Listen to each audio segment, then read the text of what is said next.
día, ¿cómo están? Como siempre, su amigo Juan Lanzagorta saludándolos aquí en el mejor lugar, en el Nopalito, en una mañana fría, fresca, con sol, pero qué pinche frío hizo ayer. Perdónenme la expresión, pero la neta, miren cómo ando. Muy agradecido con Héctor Loyo, con Javier Arriola, nuestros anfitriones, y por supuesto con la asistencia y la dirección general de mi productor Jesús Alfonso Barrios. Hoy muy contento, muy agradecido porque está conmigo una persona que ha tenido una influencia en mi vida. No sé si positiva o negativa. No, siempre fue buena. Hablo del doctor Pedro Rivas Monroy, quien fue mi maestro en la Facultad de Derecho, mi amigo, una persona testigo de la historia, una persona vigente, actuante, analista, académico, político, que ha estado al pendiente de todos los sucesos históricos del siglo, de este que es el siglo XXI y del siglo pasado. Él, como yo, también hijo de un militar. ¿Tu papá cómo se llamaba, Pedro? Camilo. Don Camilo. Recuerdo mucho una reunión en la que abrazó tu papá a mi papá. Y bueno, hicieron sus remembranzas militares. Hoy los dos ya no están aquí presentes físicamente, pero espiritualmente están con nosotros. Y sin mayor preámbulo, bueno, le doy las gracias al maestro Pedro Rivas porque nos acompaña. Pedro nos va a situar en el contexto actual, nos va a decodificar la historia, el cómo llega Andrés Manuel, la coyuntura de Morena, los problemas de gobernabilidad que quizás pueda presentar y las confusiones que ya se están dando y que estamos observando quienes somos críticos o atentos al acontecer histórico-político de México. Pedro, pues muchas gracias por estar aquí, como siempre, atento a mis palomazos, ¿no? A mis llamaradas de petate en los medios. ¿Te acuerdas cuando hicimos en mangas de camisa en la Basílica de Guadalupe? Sí, encontramos a Rosario. A Rosario Robles. La tristemente célebre Rosario Robles. A Alejandro Encinas. A Jesús Zambrano. Sí. Ahí en la calzada, ¿te acuerdas, no? Cuando todavía eran de izquierda. ¿Ya no son? Pues no sé, ya no sé dónde andan. Ay, no sabes. Oye, y luego cuando venimos aquí a iniciar también en mangas de camisa nos hiciste favor de acompañar varias veces, y ahora pues para las redes estamos trabajando este concepto de información que afortunadamente nos permite transmitir cualquier día, volver a editar y subir a la web, a YouTube, a las redes como Twitter y Facebook e Instagram, nuestros testimonios, o más bien yo digo el testimonio de ustedes, ¿no? Yo simplemente soy un mediador o un conductor para... Un provocador, dice Pedro Rivas. ¿Por dónde empezamos? No, pues hay muchas cosas, ¿no? ¿Qué quieres que platiquemos? Les quiero decir que nos vamos a ir en el formato de mangas de camisa. Este formato que es plano, horizontal, incluyente, tolerante, donde no hay poses, sino vamos a irnos muy directo porque queremos ser muy claros con la sociedad, ¿no? ¿Vivimos una sociedad abierta, Pedro, o vivimos una sociedad cerrada? No, curiosamente estoy releyendo a Popper y evidentemente somos una sociedad cerrada, de acuerdo en los términos de Popper, ¿no? En los términos de Popper, las sociedades abiertas se rigen por intereses, no por lazos familiares, no por afinidades de amistad, sino por intereses políticos e intereses económicos. Y eso hace que las sociedades generen los mercados, generen un mercado financiero, generen una empresa libre. Entonces, todas estas cuestiones en México no se dan. ¿Por qué? Porque la base del capital en México es que el empresario exitoso debe de estar pegado a la ubre del poder.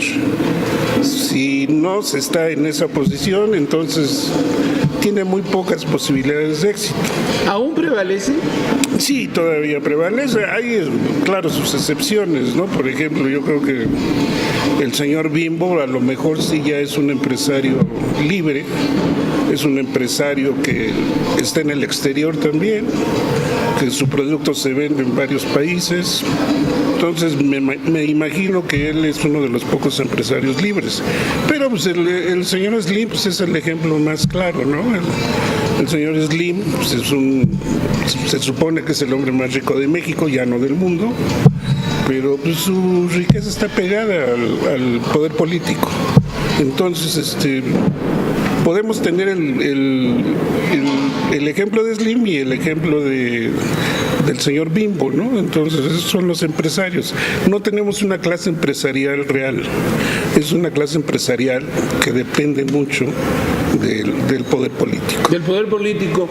¿Y cómo ve y cuál es tu opinión de estos empresarios de los medios de comunicación? ¿Operará igual? O sea, sí. Los medios son compinches, compadres. El asunto es que esta relación de poder político y poder económico, este concubinato, empezó rigiéndose por las reglas del poder político, pero después cuando llegan los hijos de los ricos económicamente, se van a estudiar al extranjero, regresan y la clase política se empobrece culturalmente.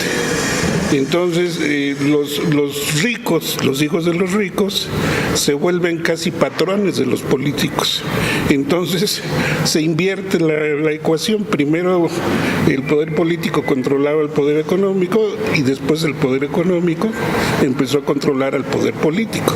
Y así se vino hasta llegar a Peña Nieto, ¿no? Que es un producto de la televisión, porque el señor Peña pues no tenía ninguna relevancia política, sino que lo fueron trabajando en los medios de comunicación, bueno, Televisa, para ser más claros, ¿no? Azcárraga y compañía. El joven Azcárraga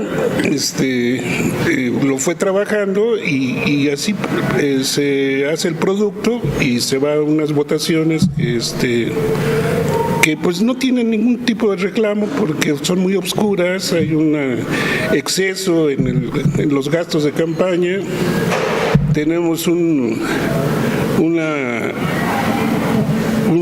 aparato electoral como autoridades electorales que no funciona, es ineficaz, porque el Instituto Electoral, el antes IFE, ahora INE, pues es el reflejo nada más de las fuerzas políticas.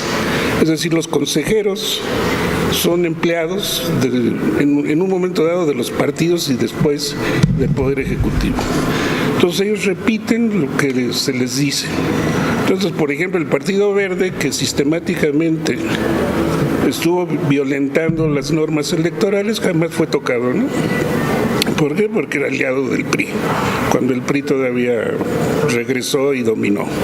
Entonces, y los consejeros no pudieron hacer nada o no quisieron hacer nada.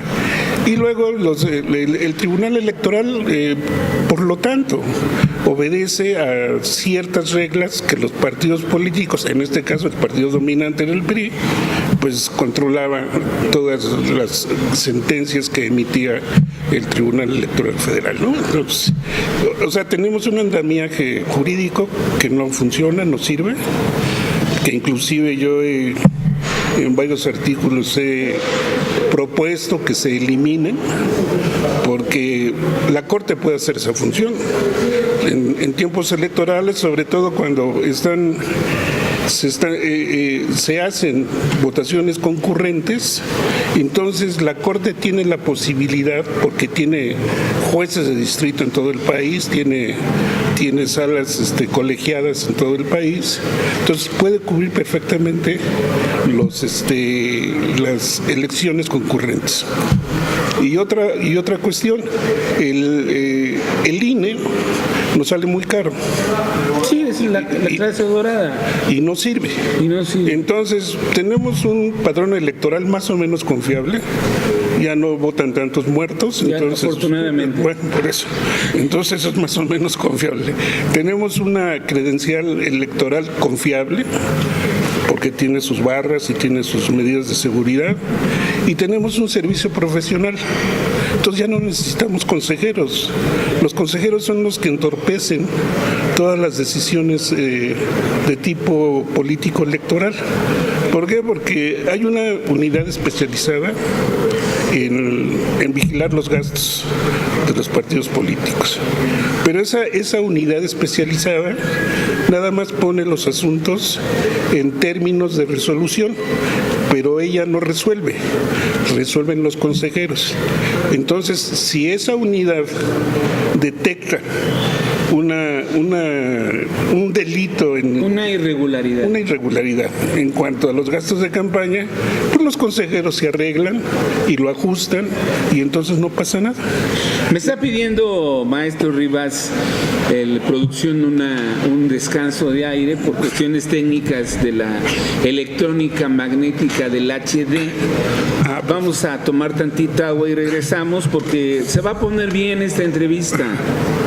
Quiero decirles que el maestro Rivas sabe de lo que habla.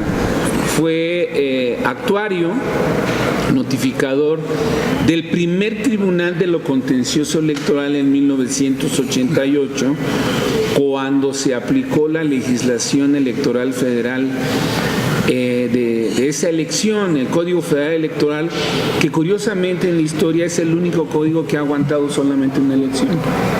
Bueno, sí, pero bueno, toda elección produce su propia reforma, ¿no? Su propia reforma, pero esta fue, ahorita vamos a hablar de la sobrerepresentación que tenía el PRI en 1988. Vamos a un corte, regresamos.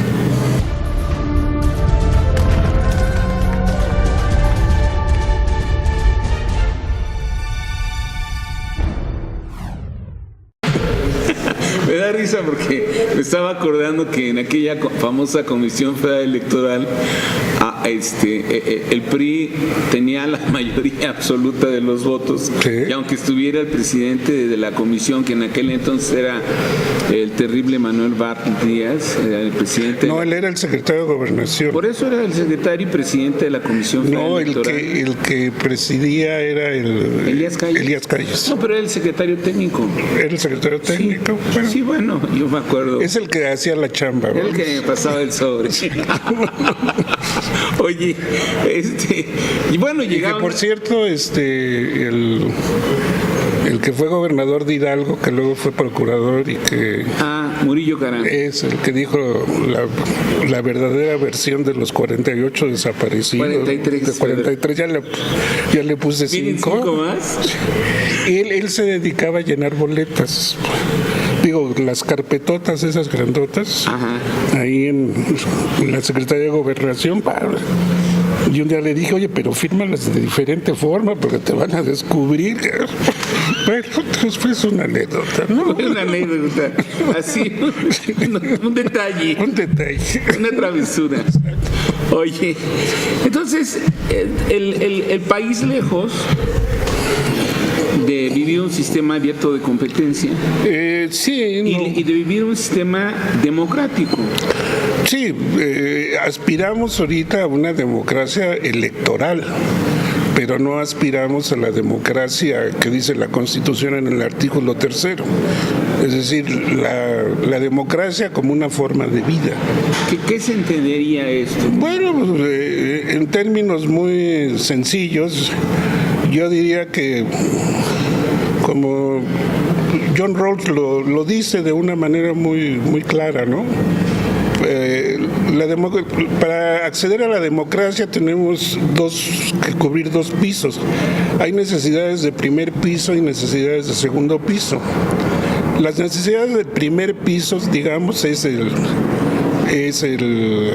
educación, la alimentación, la salud y la habitación. Esas son, digamos, si tú no cubres esas necesidades en una sociedad, Entonces ahí tienes un déficit para llegar al segundo piso, que ya es la democracia en términos de la repartición del poder o la distribución de la riqueza, en fin, cosas mucho más complejas, ¿no? Por eso tenemos los problemas de seguridad, corrupción. Había una ecuación que trabajábamos en los años 90, finales de los 80, que manejábamos 3 variables: corrupción, impunidad y fractura social. ¿Qué tenemos ahorita? Pues ahorita tenemos una fractura social. Digo, Andrés Manuel llega con 30 millones de votos, que yo creo que él mismo no se los esperaba. Bueno, al menos yo no me los esperaba. No hay ninguna discusión al respecto. No hubo posibilidades de discutirle el triunfo. Y es una sociedad que está agraviada, es una sociedad que está reclamando. Ahora, ¿qué va a pasar si Andrés Manuel no reacciona a eso? Ese es un problema, porque no va a ser fácil. Le dejaron un país destrozado. Entonces, rehacer a la República es muy complejo y necesita de toda la gente. En ese sentido, si la gente no está preparada o no está convencida de los planteamientos que va a hacer Andrés Manuel, se va a meter en muchos problemas. Yo de entrada te diría, por ejemplo, en seguridad, los 2 responsables de la seguridad, que son la maestra Sánchez Cordero y el señor Durazo, pues no están en su tema. Digo, la maestra Sánchez Cordero, pues, ella daba sociología en la Facultad de Derecho y luego se hizo notaria y luego se hizo juzgadora, porque fue magistrada del Tribunal Superior del DF y luego ministra, que por cierto, bueno, no es el tema, pero no, maestro, lo dejamos así. Lo dejamos así porque porque yo estimo a la maestra. No, yo también le estimo. Entonces, a mí me dio civil. Bueno. Antes de ser sociología daba civil. Bueno, pues esa parte no la sabía. Sí, dio civil, civil la maestra. Y Durazo, pues aparte de ser secretario particular del Oxiso, del finado Colosio. Sí, pues no ha tenido. Fue también de Fox. Bueno, por eso, pues, o sea. Bueno, uno está muerto físicamente y el otro muerto políticamente. El otro es un idiota. Técnicamente es un idiota. No lo estoy insultando, lo estoy describiendo. No es un juicio de valor, vamos. Entonces. Pero dejémoslo así, como dices tú. Entonces, están en temas que no son de su competencia. No son de su competencia. Y un tema muy delicado. Entonces, yo creo que los agentes protagónicos ahí, quieras o no, va a ser el secretario de la Defensa. Bien, entramos en un tema duro, rígido, muy porque aunque respeto mucho a la institución, me parece que hay un desorden en la imposición de que sean policías cuando la función no es de ser policía. Bueno, yo me acuerdo que platicamos, tú me hiciste el favor de presentarme a varios generales, amigos de tu papá, y ellos nos explicaban perfectamente bien cómo que nosotros como mexicanos tenemos el concepto de la defensa nacional. O sea, el ejército no es un ejército de guerra, es un ejército defensivo. En el momento en que atacan al país es cuando el ejército opera, pero no es un ejército agresivo, y menos con la sociedad que se supone que va a proteger, ¿no? Claro. Entonces, el concepto de seguridad nacional se nos impone desde los Estados Unidos. ¿Por qué? Porque los Estados Unidos ya consideran territorio de sus intereses a México. Una extensión, claro, de sus principios. Exacto, y ellos sí manejan ese concepto de seguridad nacional. Entonces, por eso ahora hablamos de seguridad nacional, no hablamos de defensa nacional. Y ese concepto, aunque parezca un juego de palabras, no lo es, porque los contenidos son diferentes. Bien, me está pidiendo producción que vayamos un corte rápidamente. Parece que hay un ruidito que ahí está entrando. Espero que no sea un complot, que no nos estén controlando. Son los migrantes. Son los migrantes. Son los migrantes. Vamos a un corte y regresamos.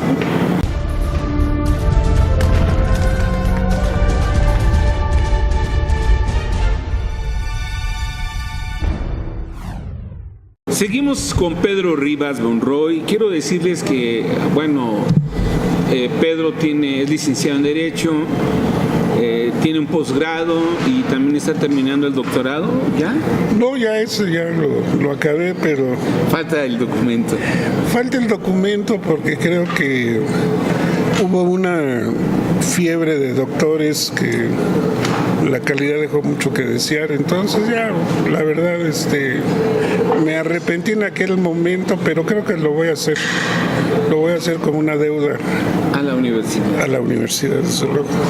Oye, brevemente, ¿cómo ves la universidad, Pedro? ¿Cómo ves a una universidad crítica, posicionada, capaz de darle luz, de darle información, de proveer de elementos de información para una mejor toma de decisión del presidente electo?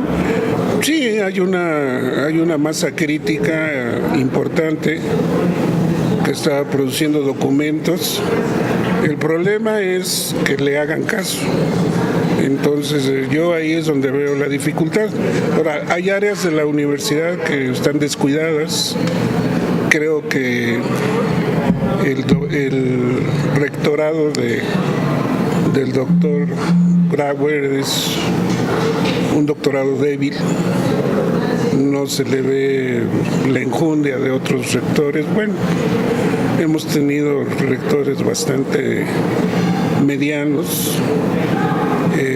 Entonces yo veo una universidad que tiene áreas en crisis muy fuertes y áreas que siguen siendo de primer nivel, ¿no? Y eso desde el tiempo del maestro Carpizo, porque tenemos que recordar aquel análisis que hizo el maestro Carpizo de debilidades y fortalezas de la universidad, que le costó un movimiento, por cierto, ¿no? Pero al tiempo el maestro Carpizo tocó los puntos importantes, sobre todo en la parte académica, que nadie de los rectores después de él los ha querido tocar, porque el maestro de la Fuente hizo de la universidad una marca y puso a la universidad en la punta, pero fue más mediático que sustancioso. Y después del doctor de la Fuente, pues los otros rectores no han hecho absolutamente nada. El doctor Narro pasó desapercibido, fueron 2 periodos donde no pasó absolutamente nada. Y este señor, pues empezó con mucho ímpetu, pero ahorita ya como que se acomodó. Entonces, yo entiendo que él tiene un próspero negocio familiar. Su familia se dedica a la medicina de los ojos, son médicos y son muy exitosos. Entonces me imagino que él piensa más en sus intereses particulares que en la universidad. Inclusive se decía que al principio de su rectorado quería ser rector de pues nada más de medio tiempo y atender su negocio familiar, ¿no? Entonces, sí, la universidad tiene fortalezas muy importantes, pero también tiene debilidades.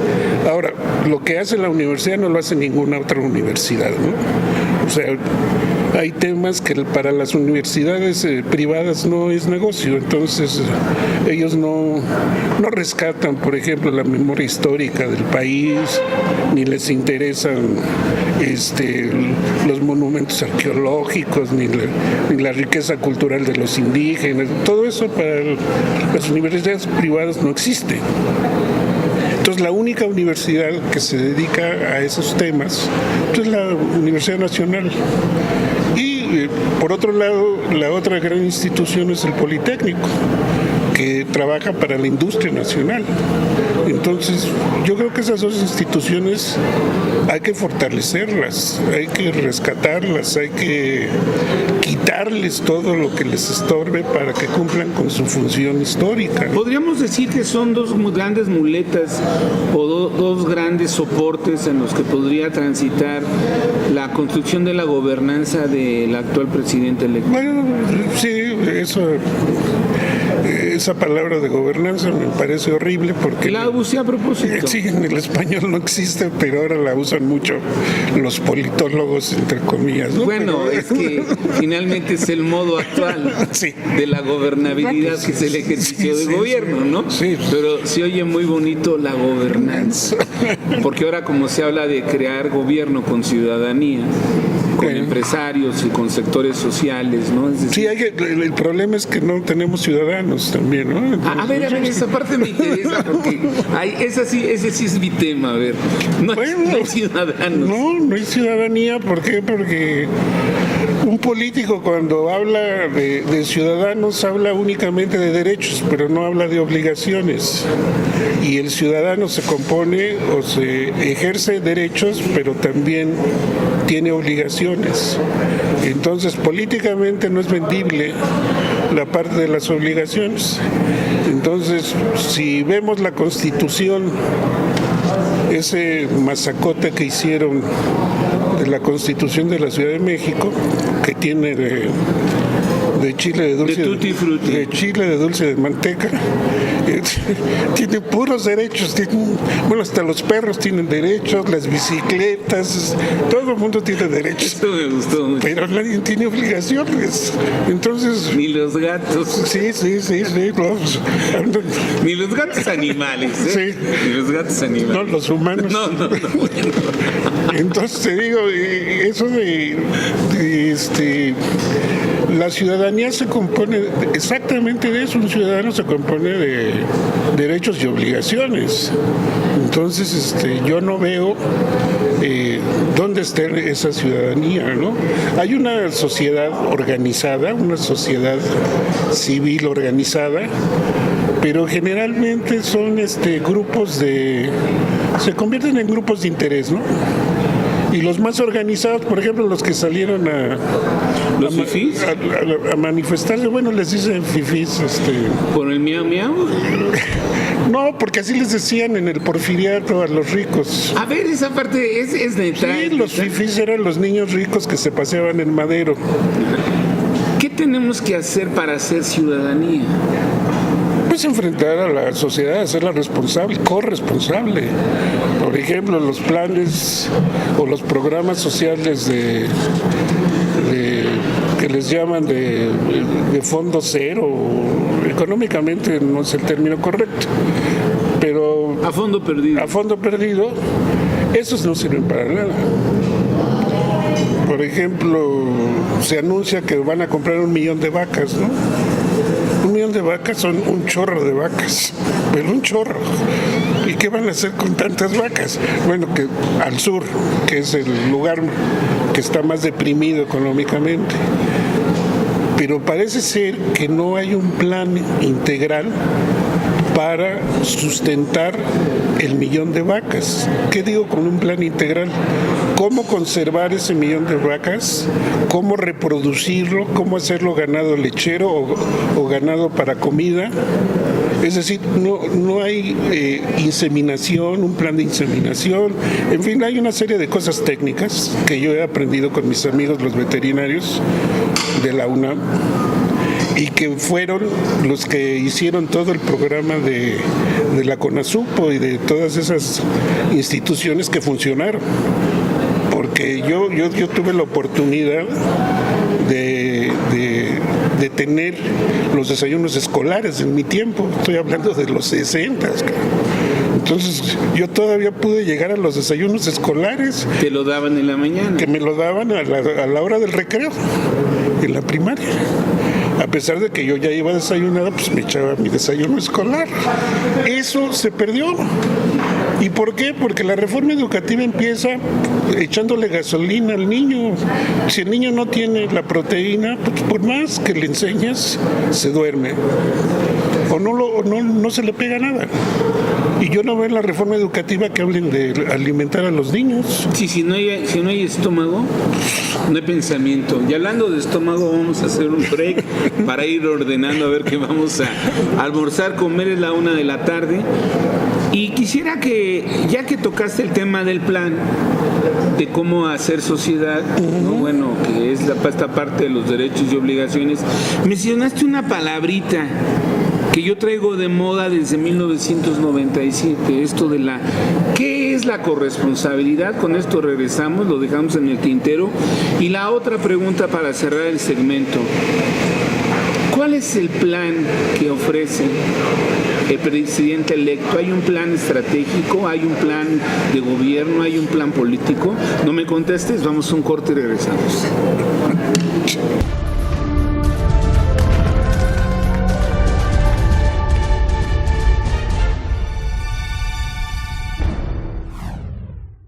Seguimos con Pedro Rivas y sacamos del tintero estas palabras y preguntas que dejamos pendientes. ¿Qué podemos entender por corresponsabilidad? Que por cierto, solamente en la Ley de Participación Ciudadana de lo que era el Distrito Federal, que ahora es la Ciudad de México, existía un enunciado, pero no hay una definición ni en el Código Civil, ni en un libro de derecho administrativo, ni en la Constitución. ¿Cómo entender una acción conjunta, participativa, porque así lo entiendo, corresponsable, más de dos, ¿no? O de dos en adelante, si no hay una definición de este sentido, de esta acción, responsabilidad? Bueno, el ser corresponsable quiere decir que hay más de dos responsables. En este caso, gobierno y ciudadanía. En ese sentido, el presidente electo recurre a la sociedad para consultarla y hacerla corresponsable de las decisiones políticas. Ahora, no se puede gobernar todo el tiempo con plebiscitos. Hay decisiones de gobierno que las tiene que tomar el gobierno, independientemente de la sociedad, porque son decisiones muy técnicas o muy complejas. Pero la corresponsabilidad es hacer responsables a los ciudadanos. Ahí está el problema. ¿Por qué? Porque al ciudadano se le habla de derechos. Tú tienes derecho a... Por ejemplo, hablando de las vacas, me comentaba un amigo veterinario. Mira, Pedro, si no hay un plan integral para sostener ese hato de ganado constante, pues a los 2 años se lo van a comer los campesinos, porque es sobre ese sector que va a ir la ayuda. O sea, ese ganado no va a ir a los grandes productores, sino se va a tratar de darles a los pequeños productores o a los campesinos que no tienen posibilidades de adquirir un animal. A ellos es a donde va dirigido, parece ser el programa. Es un programa de apoyo, pero se los tienes que dar con ciertas condiciones de que retornen algún beneficio a la federación para poder sostener el programa y continuarlo. Porque si no, el campesino que no tiene una formación lechera, por ejemplo, pues al rato se come la vaca o la vende y se acabó el programa. Hay un Vivales que compra vacas y lo que generas es otro rico ganadero, ¿no? O que roba vacas. O que roba. El roba vacas. Por eso, entonces, ¿qué es la corresponsabilidad? Eso. O sea, hablarle de obligaciones. O sea, yo te voy a dar este apoyo, pero tú tienes la obligación de sostenerlo. Con estos apoyos. ¿Cómo enseñamos o cómo aprende la sociedad a ser corresponsable? ¿Cómo aprende? Sí. Pues yo creo que ¿sabe serlo? Es un proceso cultural. Cultural. Es un proceso cultural que lleva tiempo. y que lo tienes que dirigir desde el gobierno. O sea, la sociedad en sí tiene sus formas.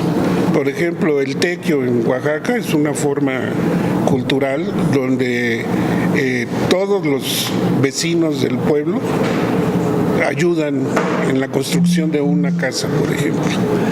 Pero dado la invasión de los medios de comunicación que están dirigidos hacia el consumo, fundamentalmente están dirigidos hacia cosas que la mayoría de este país jamás en su vida van a tener. Entonces, el individuo cada vez se vuelve más egoísta. Entonces, por ejemplo, el tequio se está perdiendo en Oaxaca. ¿Qué? Tequio. Esa es una forma comunal de construir, ya sea una casa, ya sea un canal de riego, ya sea atender una cosecha. Así se llama en Oaxaca. Y te estoy hablando de una sociedad que culturalmente es muy fuerte, que todavía no ha perdido muchas de sus costumbres, ¿no? Por ejemplo, ¿cómo hemos tratado a los indígenas en este país? Pues los hemos tratado para el turismo, ¿no? Les compramos un collarcito, o sea, no los vemos como sujetos igual a nosotros, no los vemos como seres humanos, los vemos como una curiosidad ahí para el turismo, ¿no? Y entonces, por ejemplo, aquí tenemos los pactos de San Andrés, cuando la revolución esta del encapuchado de Marcos. Bueno, ¿qué hizo el gobierno? Entonces, el gobierno impuso la fuerza, acorraló a los indígenas, casi los puso en reservas tipo los gringos, ¿no? Y les dio un pedazo ahí de terreno y ustedes no salen de ahí. En lugar de generar una especie de cogobierno. ¿Y cómo generas una especie de cogobierno? En el derecho romano hay una figura que se llama el pretor ciudadano. Bueno, los romanos hicieron el pretor peregrino. Y la función del pretor peregrino era ir a las provincias que tenía el Imperio Romano y estar presente en el momento en que había una disputa de una provincia interna. Entonces los romanos no llegaban y imponían la ley del imperio. El pretor observaba y dejaba que ellos resolvieran su conflicto con sus reglas o sus costumbres o sus usos. Él no intervenía. En caso de que se fueran contra la ley del imperio, la resolución que ellos tomaban era el momento en que el pretor entraba. Y entonces sí regía la ley del imperio. Y es lo mismo aquí. ¿Por qué no dejar a los pueblos indígenas? En Oaxaca casi todos los municipios se rigen por usos y costumbres, que resuelvan sus conflictos, igual que en Chiapas. Y no les metas ejércitos de guardias blancas ni nada de eso. Entonces deja que ellos resuelvan sus problemas. Claro, si están violando la Constitución o un pacto internacional que haya firmado México, ahí es cuando entra este personaje y entonces les dice, no, esa parte no, porque México tiene estos compromisos. Pedro, está muy de moda o en uso, ¿no? Este asunto de los derechos humanos. Sí. De estos derechos humanos que derecho a la felicidad, derecho al amor, derecho a... Sí, son ya del cuarto piso, del quinto piso, sí. Pero si no satisfacemos los del primero, como decía Popper, no entramos, no avanzamos, ¿no? Entonces... Además somos campeones en no respetar los derechos humanos. Está complejo la coyuntura. Pues tienes que atacar el poder político, ¿no? Porque el principal violador de los derechos humanos en este país es la autoridad. Bueno, lo que acaba de pasar ahorita. ¿En San Juanico? Aquí cerca, ¿no? Sí. que primero que el operativo, que luego que no el operativo. Ahora resulta que se metían a las casas y golpeaban gente. Bueno, pues entonces, y la televisión desinformando a la población, porque parecía que los policías eran las víctimas. Bueno, cuando menos esa era mi imagen cuando yo los vi. Y ya después empezaron a salir los videos de los particulares, de los teléfonos, y entonces ya se descubrió que no era tal cosa, ¿no? Entonces, ese es el otro problema. Ahí un ciudadano está haciendo sociedad cuando está denunciando a través de un aparato digital, digamos que es una manera moderna, nueva de ser sociedad. Sí, yo creo que se descubre, ¿no? Se descubre lo que antes nos podían ocultar, ¿no? Por ejemplo, el 68 que está de moda, pues es como la feria de la rueda de la fortuna. Hasta Olguita Sánchez Cordero estuvo en el 68. Ahora todos Jacobo Zabludovsky también estuvo en el 68. O sea, todo el mundo se monta en ese cuento. Y yo no. Y entonces no me parece, pero no. El 68, fue un movimiento que hay que analizarlo, hay que conocerlo, pero nadie tiene el copyright del 68. Carlos, ¿no? Carlos tiene un documental que contradice la versión, digamos, oficial del movimiento, porque dice, ahí Carlos demuestra que no era un fuego del ejército contra los muchachos. Ahí él es el primero en ese documental que demuestra que es el Estado Mayor que no le avisa al secretario de la Defensa, y entonces el general Toledo va llegando a pie con la tropa y los del Estado Mayor disparan desde los edificios. Entonces es un fuego cruzado y en medio están los muchachos, la sociedad, la gente. Entonces es ahí donde se da el encuentro. Pero el secretario de la Defensa, Marcelino García Barragán, es traicionado por el presidente, porque no le avisan. Le avisa al jefe del Estado Mayor. Y el operador es el Estado Mayor. Claro. Oye, por eso, qué bueno que va a desaparecer el Estado Mayor. ¿Por qué, Pedro? Porque es la fuerza, es el grupo de la Guardia Pretoriana del presidente de la República, que no obedece al secretario de la Defensa. Y dos mandos no puede haber. Digo, tu papel era militar, eso te lo puedo haber. Igual que el tuyo. Sí, por eso. No puede haber dos mandos, no hay dos cocineras, vamos. No hay dos cocineras, y como no hay dos cocineras y hay una producción, la producción nos está diciendo que nos tenemos que despedir, no sin antes agradecerle este tiempo, que ya se dieron cuenta que vamos a tener muchas entrevistas con el maestro Rivas, que le vamos a poner, pues yo diría, lupa permanente al ejercicio del poder de esta gran expectativa que se llama Andrés Manuel López Obrador. El movimiento Morena, si logra convertirse en un partido político orgánico que pueda tener cuadros políticos, que pueda producir gobernabilidad para México. Y lo que sigue, ¿no? Crear ciudadanía, que entiendo que sería, si no hay comunidad, no hay lazos de unidad, no hay identidad propia, no hay cariño al terruño, no hay cariño ni respeto a las colonias, no hay cariño ni respeto a los pueblos, a las tradiciones, no hay origen. Y si no hay origen, no hay destino, ¿no? Diría una vez Alejandro Encinas, quien no sabe de dónde viene, difícilmente sabe a dónde va. Entonces, te agradezco mucho, maestro, doctor Pedro Rivas, este ejercicio rápido. Sí. Producción está acelere y acelere, pero quisiera que despidiéramos el programa con alguna reflexión tuya acerca de lo que ayer se discutía en la Cámara y hoy va a pasar a la Suprema Corte de Justicia, que es la ley de seguridad, o la... Sí, la ley de... A ver, a mí me parece que hay una tendencia autoritaria de parte del señor presidente electo, pues porque gana gana el Congreso, sí. Tiene la mayoría, tiene mayorías en congresos locales, en el Estado de México se lleva todo, por ejemplo, y tiene un cheque en blanco, ¿no? O tiene una bolsa llena de de oxígeno o un globo muy grande, ¿no?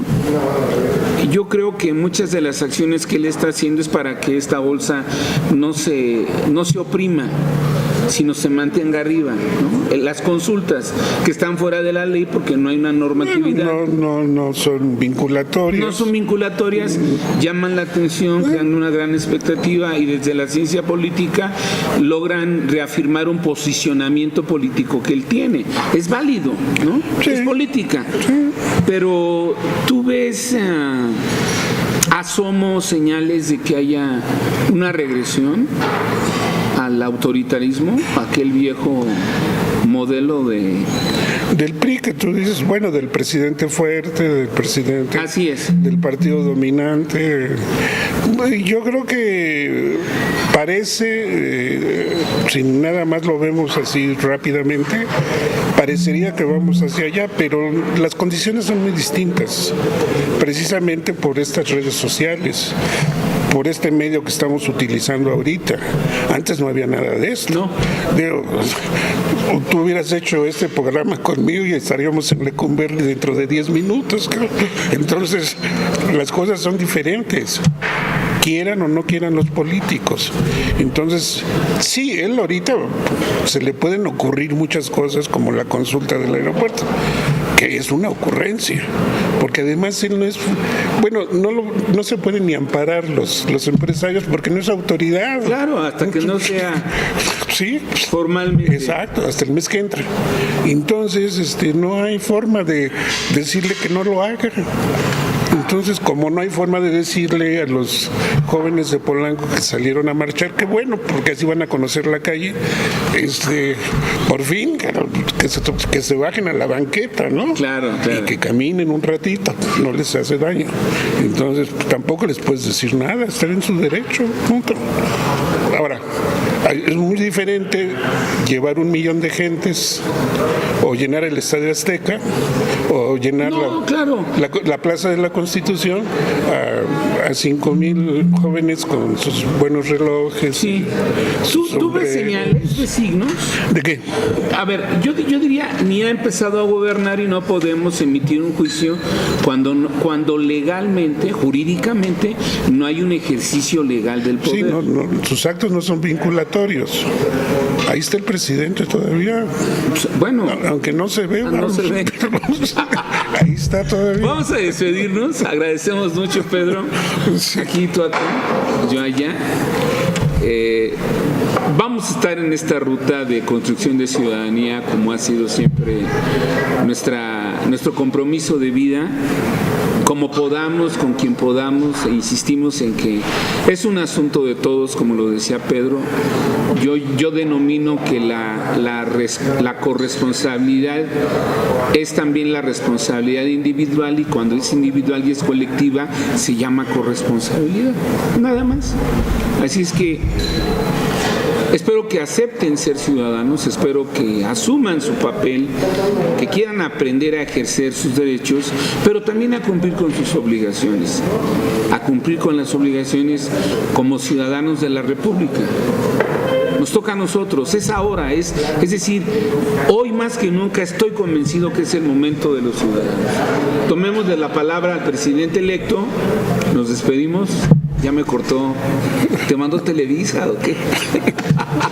Se va a cortar la cámara. Nos van a apagar la luz.